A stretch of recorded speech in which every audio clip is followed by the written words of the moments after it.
What's up, guys? I'm coming through with another video, and in this topic I'm going to take you guys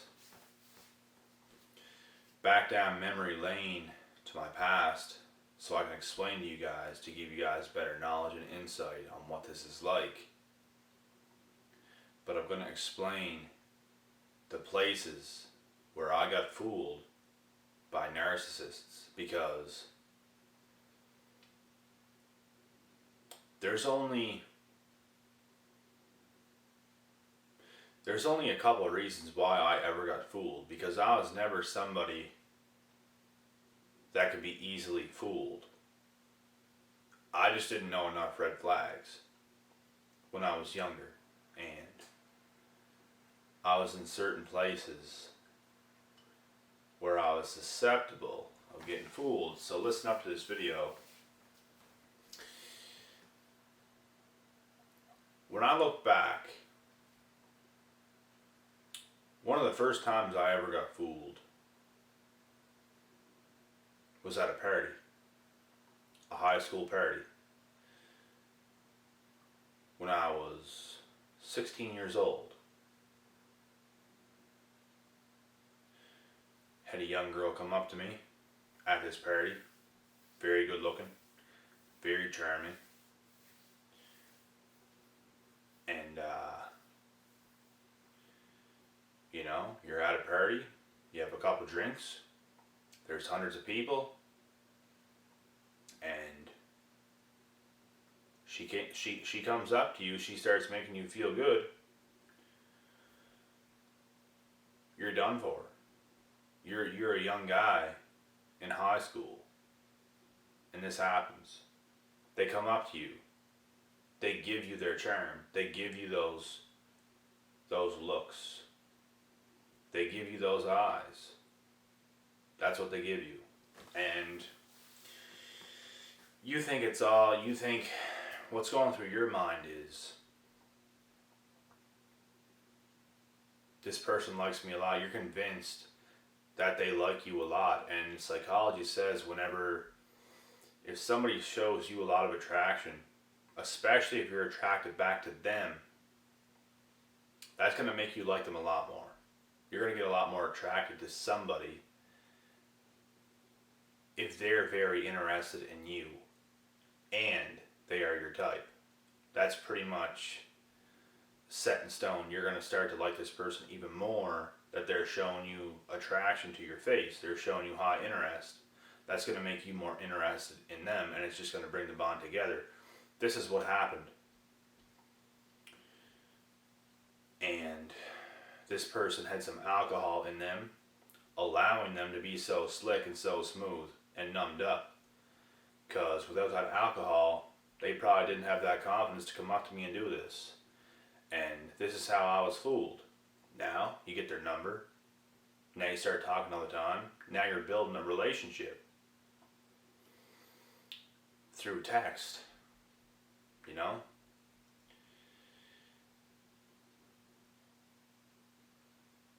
And you start to believe, you're a young person, you start to believe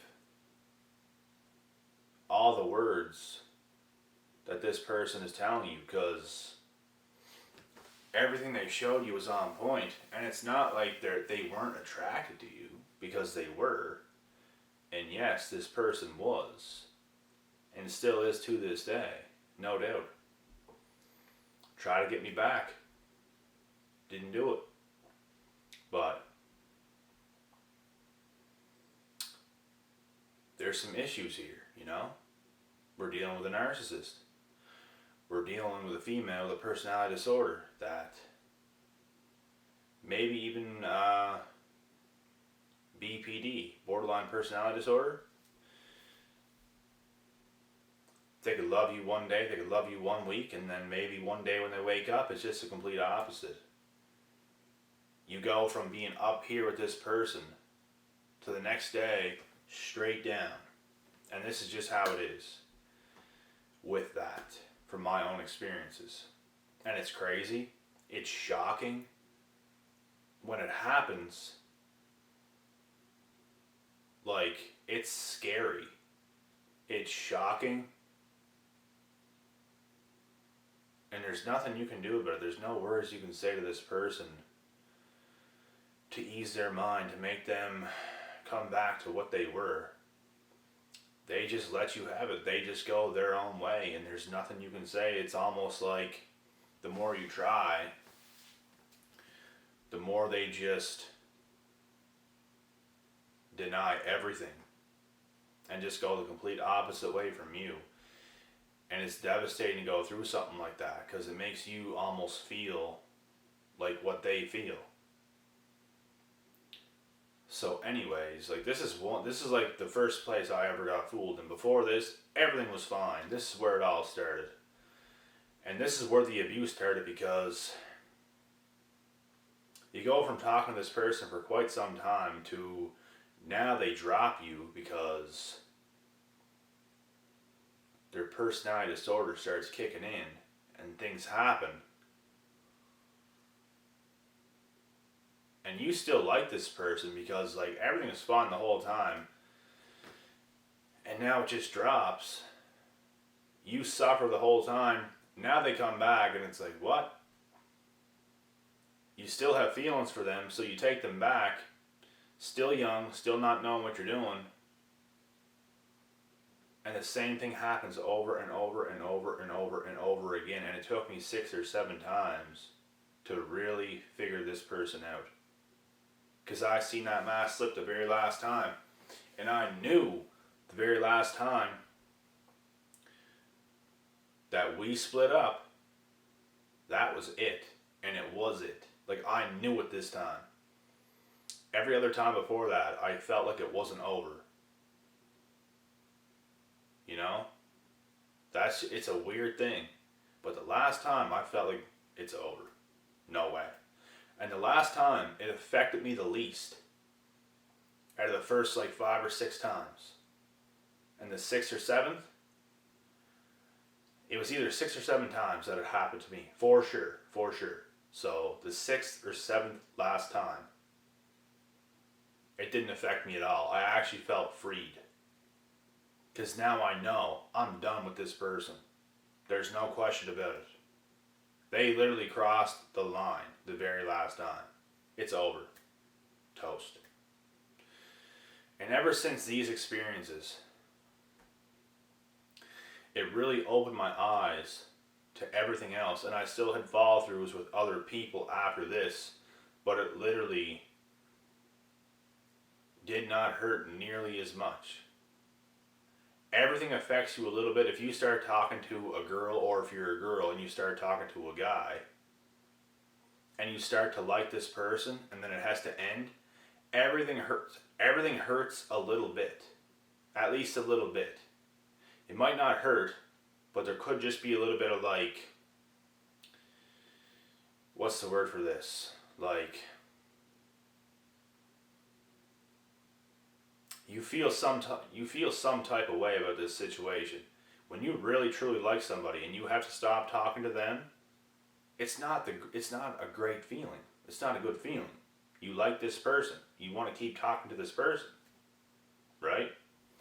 I just got used to like the worst of the worst. I felt like I was taught such good lessons at such a young age, and it gave me leverage in so many ways. It gave me leverage in my relationship life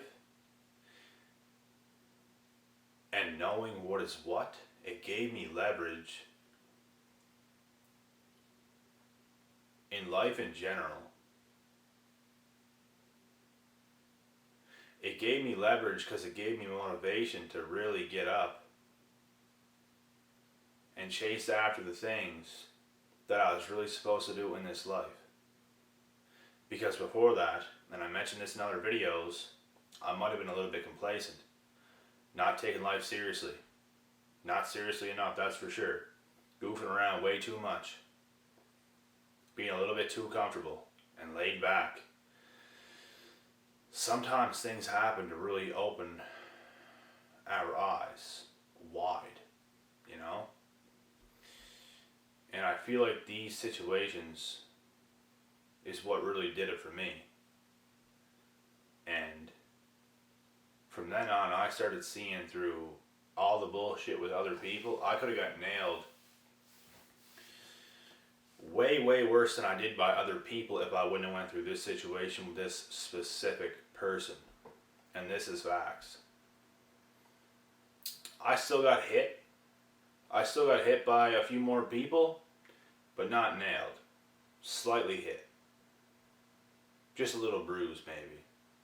Not like a hole in your heart that takes years to just feel like yourself again, you know? That shit is what really hurts. When you don't see it coming from a mile away, when you're fully invested into somebody and it's just ripped away from you like this, it's almost like death. It's almost like this person dies. That's what it feels like. And then you feel dead inside. That is literally what it feels like. So, I'm just going to name a couple other places before I end this video where I got caught up with like a narcissist. So, I told you guys the first thing. Got fooled at a party, high school party. Because there's a lot of narcissistic people that like to party like a lot. You know, they don't cut their head on right. They're partying way too much. They go to the bars way too much. I did get fooled before at a bar, at a club. These are places you really want to watch out for. Like, they're in school too. You're gonna, if you're going to school, if you're a young person, if you're in college, university, whatever it is that you're in, there are narcs in school. Lots of them. I did get fooled in school. And at a gym, one time, by a good looking girl that seemed normal, but shit was off. She had her own dysfunctions. And I actually seen this before I really got nailed hard, so it wasn't that bad. Moved on quick from that.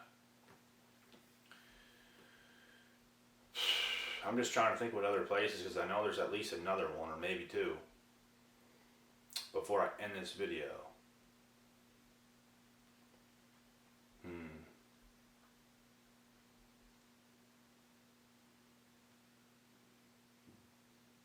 Social media.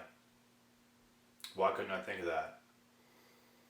Narcissists will reach out to you on social media. If they see your page, if they like what they see, they can and they will reach out. Best believe that.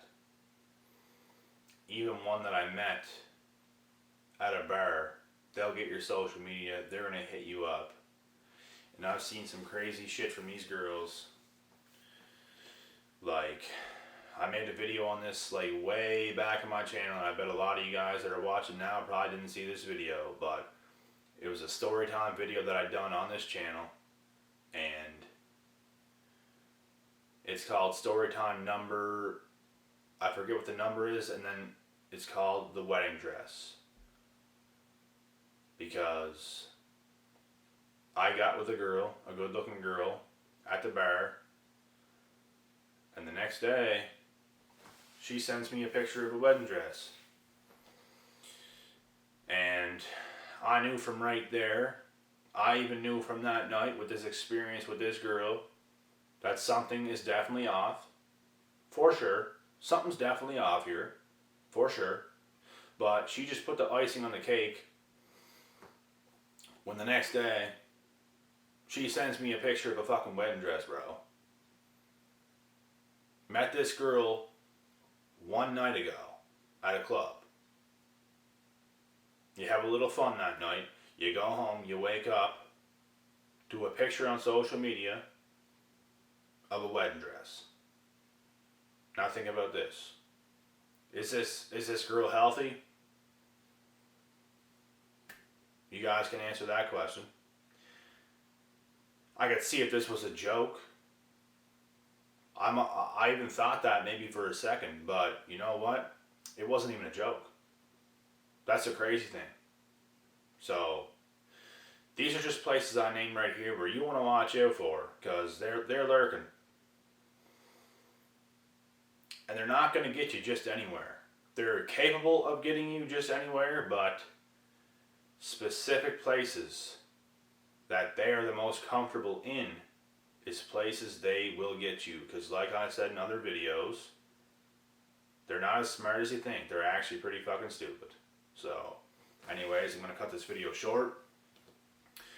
I hope you guys enjoyed this topic. I will be back with some more videos. Lots of videos to come. So, I'll get on that. Until next time, I'm out.